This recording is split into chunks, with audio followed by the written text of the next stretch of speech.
નમસ્તે મિત્રો, સ્વાગત છે મારી ચેનલ 3K ઓફિશિયલ પર।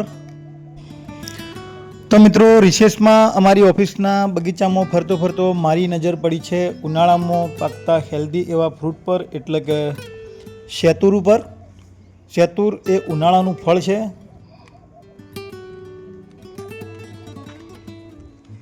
જુઓ શેતુર ઉપર કેટલા બધા શેતુર ઝુમખાબંધ લાગી ગયા છે।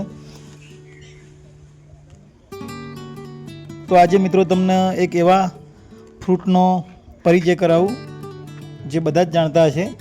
તો મિત્રો, આ ફ્રૂટ છે શેતુરનું ફ્રૂટ, અને આ ઉનાળામાં પાકતું ફળ છે, અને બહુ જ હેલ્ધી અને પોષક તત્વોથી ભરપૂર એવું ફળ છે, બરાબર છે। ઉનાળામાં પાકતું હોય છે, જે ઉનાળામાં આપણને સૌથી મોટું કહે છે હીટ સ્ટ્રોક, એટલે કે લૂ આવતી હોય તો સારામાં સારું આ છે શેતુર।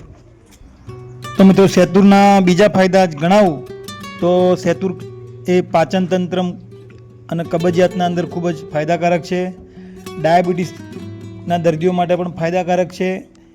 શેતુરના પાંદડામાં રહેલું ડીએન જે તત્વ જે ડાયાબિટીસમાં શુગર લેવલ નિયંત્રિત કરે છે, હૃદયનું સ્વાસ્થ્ય અને બ્લડ પ્રેશર સુધારે, ઇમ્યુનિટી બૂસ્ટર તરીકે કામ કરે છે, વિટામિન સીથી ભરપૂર છે, ત્વચા અને વાળ માટે પણ બહુ ઉપયોગી છે, ત્વચાની સમસ્યાઓ અટકાવે, વાળને ચમકદાર બનાવે, અને ઉનાળામાં ખાવાથી સૌથી મોટામાં મોટો ફાયદો એ છે કે શરીરને બહારથી તો ખરી પણ અંદરથી ઠંડક આપે છે।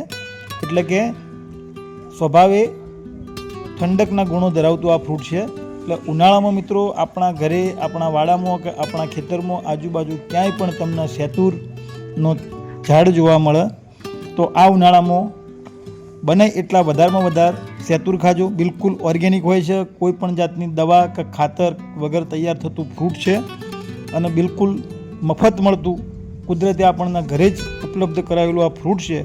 તો મિત્રો, આ ઉનાળામાં બધા બને એટલું વધારેમાં વધારે શેતુર ખાજો, સ્વસ્થ રહેજો, મસ્ત રહેજો। તો ચાલો મિત્રો, આજનો આપણો આ વિડીયો અહીંયા પૂરો કરીએ છીએ। મારો વિડીયો જો તમને ગમે હોય તો મારા વિડીયોને લાઈક કરજો, મારા વિડીયોને બને એટલો શેર કરજો, અને હા, મારી ચેનલ 3K ઓફિશિયલને સબસ્ક્રાઈબ કરવાનું બિલકુલ ભૂલતા નહીં। તો ચાલો, આવજો મિત્રો।